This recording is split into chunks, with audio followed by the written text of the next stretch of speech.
welcome to the latest episode of 8/16/32-bit Battle of the Bits. Today I'm going to be looking at a bit of a media franchise mashup with Robocop vs The Terminator. Not, as I always used to call it, Robocop vs Terminator, but Robocop vs The Terminator, because that is the title.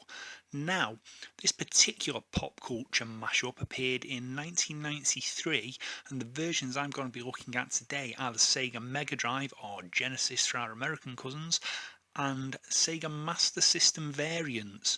So, this game was published by Virgin Games. It was released, as I said, in 1993, and it brought together two great pieces of pop culture iconography in Robocop and The Terminator. Now, let's not beat around the bush here. This is a licensed game, which means it's a platformer, albeit this one is of the run and gun variety. So, without further ado, let's jump straight on in and we'll kick off with the Master System version. So, here we have Robocop vs The Terminator for the Sega Master System. As you can see, it starts off with a nice little credits crawl rather than a static screen telling us who developed this game as NMS Software on behalf of Virgin. And yeah, it looked pretty nice as a little set of credits go, to be honest. Get the Orion and Hemdale logos there, showing you who owns the rights, plus Virgin's logo, naturally. The NMS logo, which looks a bit, well, very 90s to be fair. And then we get the title screen. Pretty colourful. And we get a little bit of an intro with a few little static shots there. Robocop and the Terminator's famous red eyes. Apparently Terminator tagging Robocop. And then you've got the story crawl. Now, the story crawl is quite unique. No, unique is the wrong word. The story crawl is there, and the story crawl exists basically to tell you what's going on. The gist of it being, Skynet is created by OCP, and it's the technology behind Robocop that allows them to do it. Now, obviously, Robocop is not going to stand for this, and decides that he has to take a stand, which, in a moment, as we will see, he decides to do that by basically blowing everything up in his path with a very powerful gun. Which, you know, it's a perfectly legitimate way of doing things, I suppose, but it's not what I do personally. But hey, I'm not Robocop, I'm just Rob. Robocop? No, that just sounds stupid. Anyway, back to the game. And here we go, again, through the titles, through the credits, waiting for everything because the crawl's been on, and straight in. Objective, stay alive. And as you can see, it's a pretty good looking game. The graphics are quite well defined, nice and colourful, and really, really well animated and quite gruesome. You know, you shoot the enemies there and they explode in an absolute welter of blood. Now, the map on this version of the game and the Mega Drive version are broadly the same. There's a few minor differences. But I've got to be honest, I really love the way this plays. It's really smooth and well animated and actually quite fast for a Master System game. You know, it looks good, it plays good, and you can't hear the music because I always mute the music just in case I get one of those annoying copyright strikes, but it sounds pretty good as well.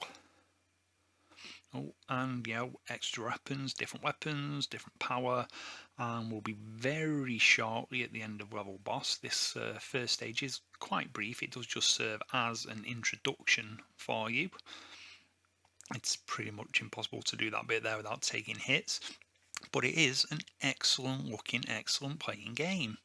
Now, the controls on this are really good, they're tight, they're responsive.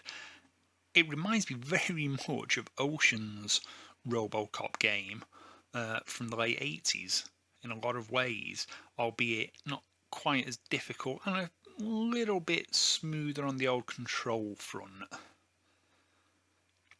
But everything's there, collecting the jars full of the, well, what's basically baby food to get Robocop his strength back, and we're on to the boss fight.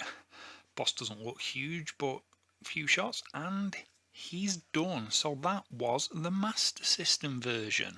Now, onto the Mega Drive. So here we go with the Mega Drive version.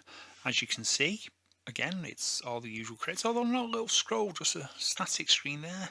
You've got the Orion and Hemdale logos once more, followed up by the Virgin logo. Obviously you can tell straight away, more colour, more resolution.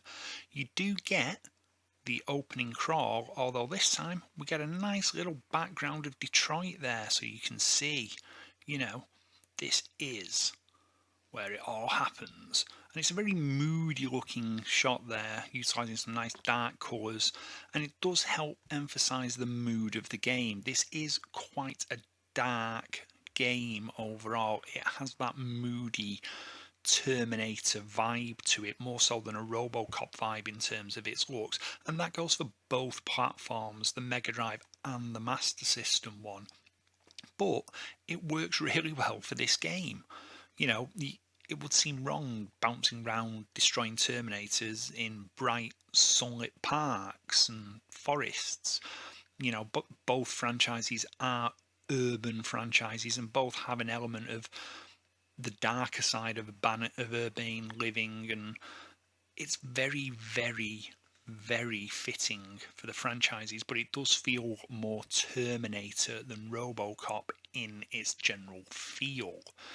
Now, compared to the Master System version, obviously this little intro crawl, you know, it's a little bit nicer. The text is a little bit easier to read. You've got that nice background, and again, the music you can't hear because, thank you, copyright strikes, and I don't want to get any, is obviously an improvement when compared to that. Now, there's the title screen, nice little bit of animation there, and into the game we go. Prime directive, avoid the bullets. Well, yeah. Now, as you can see, this level is basically the same level as on the Master System, albeit with bigger graphics, more colourful graphics, and better animation, obviously. But again, when you look at this and you look at the 8-bit version, I don't think they look that drastically different, to be fair. This is a very good looking game, and the Master System version's also a very good looking game.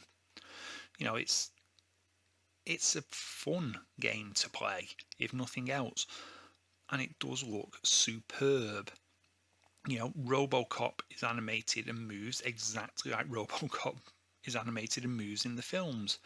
Now, the film storyline will tell you all these people that you are blowing away are Terminators. Doesn't quite explain why they explode in a welter of gore and there's no endoskeleton, but me, you know, I didn't make the game. And here we go, it's the boss. Same boss, same idea, just get close, blast him away, and it's done. And that is Robocop vs The Terminator on the Mega Drive. So, in this battle of the bits, which version wins? Well, I'm going to be honest, I'm going to hand this one off to the Master System version. They're both superb games, they both look great, they both play great, they both sound great, but given the limitations of the Master System, I actually feel that it's a superior version when you take those considerations into account. It's a much less powerful system, yet it still produces a game which, obviously, it's not 16-bit quality, but it's as damn close as you're ever likely to see on a machine like the Master System. So, there you go.